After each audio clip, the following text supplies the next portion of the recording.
Hi friends, welcome to the GRB chef. ఈరోజు అయితే climate చాలా కూల్గా ఉందండి. అందుకనే నైట్ అయితే నేను బొబ్బరి పప్పు అయితే నానబెట్టేశాను. ఈ బొబ్బరి పప్పు 2 గ్లాసుల వరకు తీసుకున్నానండి. ఈ 2 గ్లాసులతో పాటుగా 1 గ్లాస్ వరకు రైస్ కూడా తీసుకోండి. ఈ రైస్ కూడా మనం నానబెట్టేసుకుందాము. పప్పు బియ్యం 2 కూడా నానిపోయినాయండి. నేనైతే వాటర్ అంతా సెపరేట్ చేసి నీట్గా కడిగేశాను. ఈ పప్పు బియ్యం కూడా మనమైతే మిక్సీ చేసుకుందాము.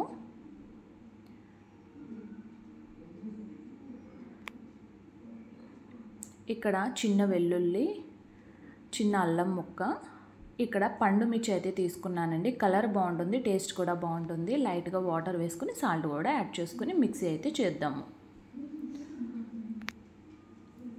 చూడండి మనకి కలర్ ఎంత బాగా వచ్చిందో. దోశ అయితే చాలా బాగుంటుందండి.